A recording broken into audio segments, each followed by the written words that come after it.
In a forgotten corner of a city that moved like it had long since stopped caring, lived a man no one noticed. Silas Ward, 76, frail frame, slightly hunched back, and a limp that whispered of wars no one talked about anymore. He lived on the ground floor of a subsidized housing complex for seniors. No family, no visitors. His mailbox was usually empty, except for occasional letters from the Department of Veterans Affairs, and one peculiar postcard, arriving on the 27th of each month. No writing, just an image of a white owl perched on a barbed fence in falling snow. Silas kept a strange routine.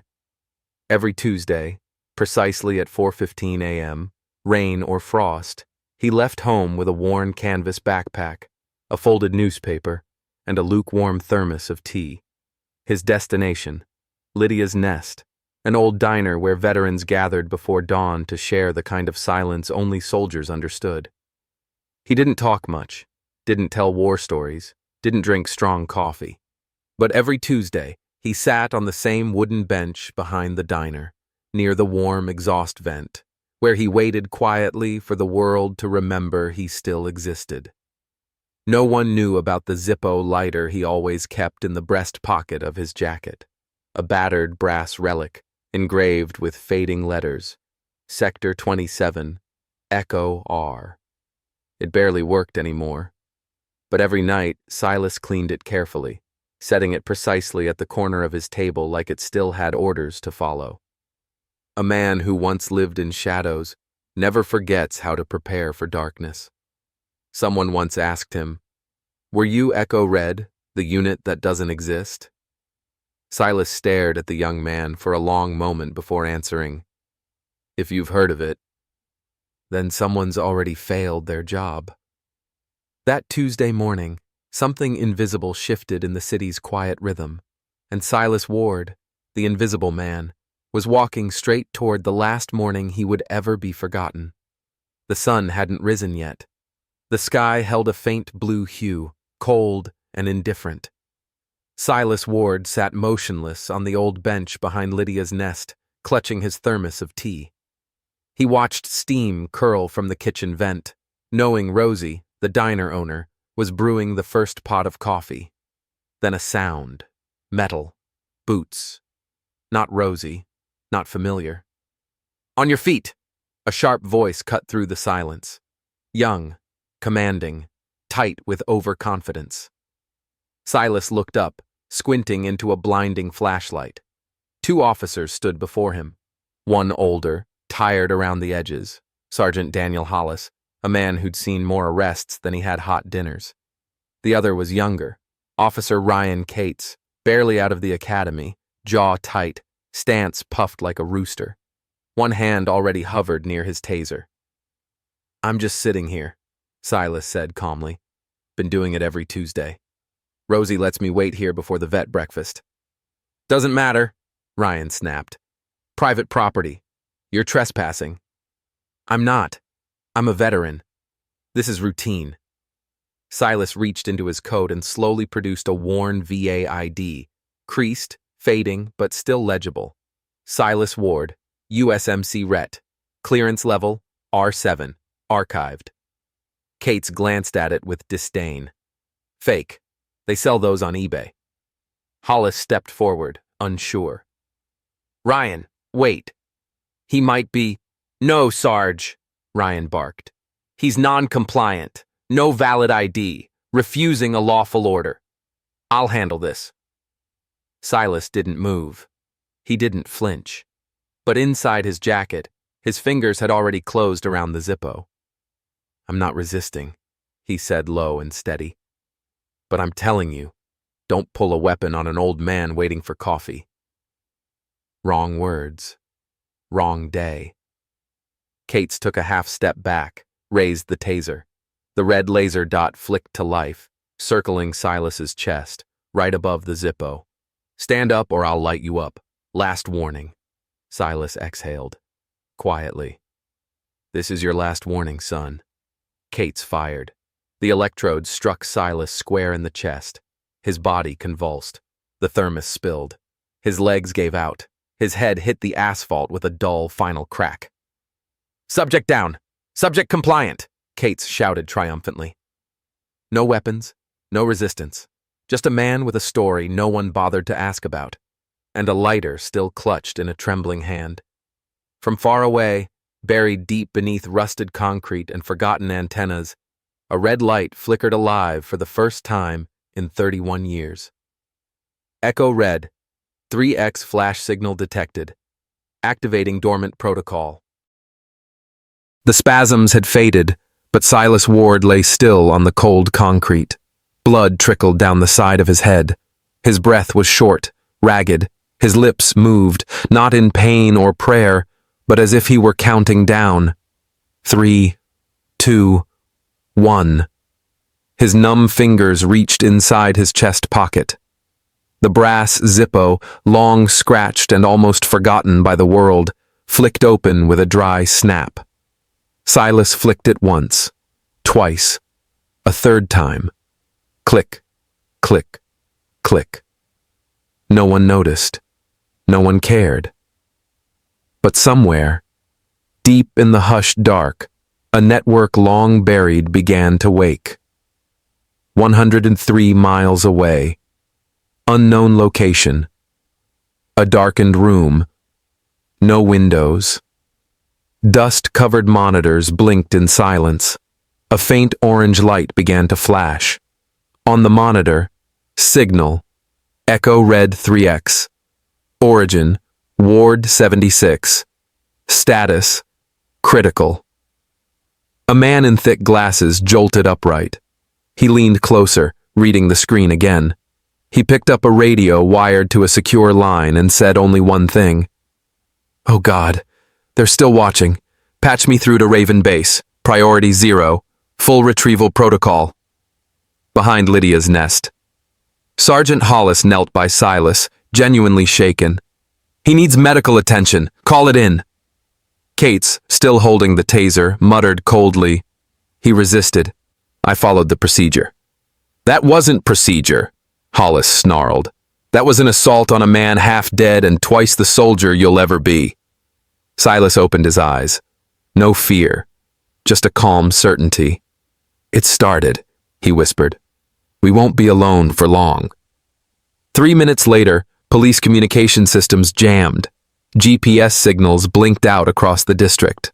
Traffic lights in 12 intersections turned green, all funneling traffic toward one narrow alley behind Lydia's nest. In a city that hadn't seen war in 100 years, something ancient had turned its gaze. Inside the patrol cruiser, Cates stared at the dashboard. Radio dead, lights flickering. Hollis murmured without looking. "Whatever you triggered, Ryan, it's not going away quietly." The ground vibrated. Not a tremble. A thud. A slow, bone-deep grind of metal over asphalt. From the fog-draped street ahead, a shape emerged. Massive, armored, otherworldly. Treaded. Camouflaged. Armed. The M1A2 Abrams main battle tank rolled into view, its turret scanning slowly. The 120mm cannon rotated with eerie precision, pointed directly at the alley. The hiss of steel grinding on pavement grew louder as the tank advanced like judgment incarnate. Officer Ryan Cates froze. The taser slipped from his hand, hitting the pavement without a sound. The tank stopped. The main cannon fixed its aim, right at his chest. A small red light pulsed atop the turret. Laser sights painted Cates's uniform. It wasn't an idle threat. It was a message. "We see you, and we are not amused." The hatch opened. A figure emerged, tall and cold, not wearing standard military insignia. He stepped off the turret like a man walking into his own house. His voice was level, smooth, and filled the alley like a blade drawn slowly from a sheath. "Commander Malcolm Vex. Operational authority, Raven. Effective immediately. This area is under federal contingency control. Protocol Echo Red." Cates stammered. "This is a city street. You can't—" Vex didn't flinch. Your jurisdiction ended the moment Silas Ward triggered Red 3X. He is classified as a Level 0 strategic asset. You assaulted him. That's not just excessive force. That's a national security breach. The lockdown tightens. 2 unmarked Humvees roared into the alley from the opposite end. 8 soldiers disembarked, fully armed, no name tags, no words. They formed a perfect perimeter, lethal, silent, unflinching. One of them knelt beside Silas, lifting him gently, like handling a sacred object. Another medic connected an IV. Vitals stabilizing. He'll recover. The legend speaks. Vex crouched beside Silas, voice softer now. We thought you died in Casimir. 31 years. Silas coughed weakly. That was the plan. Paper death. But paper doesn't stop idiots with electricity. Vex nodded grimly. Echo Red is back online, fully active. Silas gripped his arm. Call Lila Beaumont, Reconstruction Center number 3. She has the real files. Tell her, the ghosts are done hiding. Justice delivered. In real time, Ryan Cates was disarmed, handcuffed by his department under Raven supervision. Sergeant Hollis gave a full testimony on the spot. Federal oversight teams were dispatched before sunrise. A final exchange. As Silas stepped onto the Humvee, he turned to Vex. You still walk like a tank operator, Vex. Vex smirked. Can't forget what you taught me. Silas paused. Good. You'll need it, because this time, we don't disappear. We walk in the open, and we speak. The day began with silence. It ended with a tank, a classified network reignited, and a forgotten man finally remembered, not with a medal, but with an army that still had his back. The alley felt like the aftermath of an explosion, except there had been no blast, only silence, and the presence of something far larger than any one man. Silas Ward leaned against a battered steel drum, an IV in his arm, his face pale but steady. He was no longer just a man who had been tased behind a diner. He was now the reason the world had paused. The man they never dared put in the history books, Commander Malcolm Vex, knelt beside Silas, not with protocol, but reverence. Just a soldier, kneeling before the man who had once pulled him from a war zone most people never even heard of. Echo Red believed you died in Casimir 31 years ago. Silas cracked a dry smile. Paper death. Necessary. But as you've seen, paper doesn't stop a taser. Vex pulled out a hexagonal device and activated it. A voice emerged from its speaker, sharp and metallic. Red 3X verified. Activating Raven Echo Protocol. All sectors alert. Pentagon. 16 minutes later. Inside an unmarked war room. No phones, no media access. A woman in a dark blazer threw a newspaper on the table. The headline wasn't the problem. It was the man in the photo. The Raven signal just came back online. The room went dead silent. An older man folded his hands. I thought Echo Red was disbanded in 1994. The woman answered evenly. We were wrong. And worse, he never actually left. The issue now isn't what Silas knows. It's that he's speaking. Back at Lydia's nest. Truth doesn't knock. Silas stood, no assistance needed. He looked at Vex, his voice gaining steel. Call Lila Beaumont at Veteran Reconstruction Center 3. She has the real files. The ones showing how they've buried our kind, denied us, erased us. I won't sit in the shadows anymore, not while they're turning veterans into statistics. Vex gave the command. Priority 0. Move now. The machine begins to tremble. Within hours, 12 senior officials at the Department of Veterans Affairs were placed on leave. A covert network designed to downgrade elite veterans' benefits was discovered, connected to private insurance lobbyists.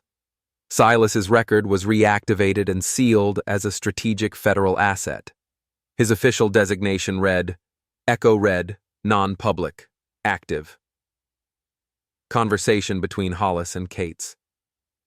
Still in handcuffs, Officer Ryan Cates sat on the curb, silent. Hollis, standing nearby, spoke low. Do you even know what he did? Cates shook his head. 1988. He led a 5-man team into an Iranian consulate and stopped a weapons transfer. 1991. He was the only survivor of Black Veil Station, our last Omega-tier counterintelligence post. And you? You tased him for sitting on a bench. Cates said nothing, just stared at the ground, hands trembling. Silas walks toward the Humvee, then stops. He turned to Vex, voice ragged but alive. I want coffee. But after that, we're going to talk about every agency that's been turning veterans into ghosts. Vex hesitated. The world isn't ready for that. Silas smirked. I've been ready for 30 years. 72 hours later, national broadcast. At exactly 7 o'clock p.m. EST, all major networks interrupted their programming. A small room, no stage, no crowd. Just Silas Ward, standing in front of an American flag that looked more weathered than worn. No fanfare, no introduction. He stared into the camera, not angry, not sad, just disappointed. He waited 9 seconds before speaking. The silence spoke louder than the words. I've lived in parts of this country the public doesn't know exist. We operated in the shadows so that others could sleep, but that sleep has gone on too long, and the system has rotted. The purge begins. After the broadcast, 12 senior officials at Veterans Affairs were suspended. A shadow network that silenced elite veterans' identities and downgraded their benefits was dismantled. Silas's file was reinstated on the Defense Personnel Registry, marked Echo Red, Classified, Active Asset. Public reaction erupts. Online. Hashtags, #justice, forward, and #Echo Red exists. Trended with over 18 million mentions in 24 hours. Hundreds of veterans shared stories of being denied, dismissed, and made invisible. Small-town diner in Idaho. An old man in a Marine jacket walked in. The young waitress, tearing up, whispered, You don't need to pay. Coffee and breakfast are on us. Thank you for not disappearing, like they wanted. The old man smiled, eyes glassy. They don't want us to disappear. They want everyone to forget we were ever here. Silas Ward's final warning on broadcast. I don't want pity. I want accountability. I want the ones who served to be acknowledged, not erased. He paused. His voice dropped. And if anyone thinks my age means I won't fight, they've never seen me truly angry. Then he looked directly into the lens. I didn't stand up to be a hero. I stood up because I waited, and no one else did. The bench behind the diner had been replaced, not with something fancy, just sturdier, warmer, freshly painted in deep olive green. On its backrest was a small brass plaque that read, In honor of those who waited, and those who were never called back. Every Tuesday morning now, Lydia's Nest opened its back door at 4:30 a.m., sharp. Veterans came from across the city, some from other states, not just for the coffee, but for the witnessing, to say, we saw what happened, and we see you. Silas Ward, the symbol they didn't ask for, but needed. He didn't want to become a movement, but that's exactly what he became. Silas was now the face of every man and woman who had been overlooked, under-recorded, deemed non-critical after years of critical service. His image, sitting on that alley bench with a thermos in one hand and a scarred Zippo in the other, became a mural on the side of a federal building in Denver. Beneath it were 4 simple words: "We still stand watch." Stories flood in, but not all are from the past. A young woman, 28, approached Silas outside a town hall after a Q&A event. She didn't ask for an autograph. She didn't take a photo. She simply handed him a folder marked DHS Internal Review and whispered, "My father was Echo Black. He disappeared in 2006. They said it was suicide, but I found things. I think he sent a signal, just like you." Silas didn't speak right away. He opened the folder. His eyes narrowed. The seal, the formatting, the code names. It was authentic. He closed it gently and said, "Then we don't stop. Not until everyone they buried in paperwork comes back up for air." The consequences of silence, now in full view, Congress opened emergency hearings into benefit suppression among special operations veterans, unacknowledged classified missions with missing personnel, mental health neglect among non-standard units. One congresswoman stated live on C-SPAN, "We've spent decades asking these men and women to disappear when the job's done, but now we realize we disappeared them." The next generation speaks up veterans' children, grandchildren, students, paramedics, tech workers. They took up the message, "We will not forget those who were forgotten." In Baltimore, a class of 6th graders wrote letters to veterans in VA homes. One letter read, "Dear veteran, I don't know your war, but I know your silence, and I want you to know that now we're listening." And Silas? He lives now in a small home in a coastal town, offered freely by a grateful family whose son he once helped extract during an operation in Aleppo. He still carries the Zippo, still walks with a limp, but he no longer waits behind the diner. Now, they wait for him, because when Silas Ward stands, a generation stands with him.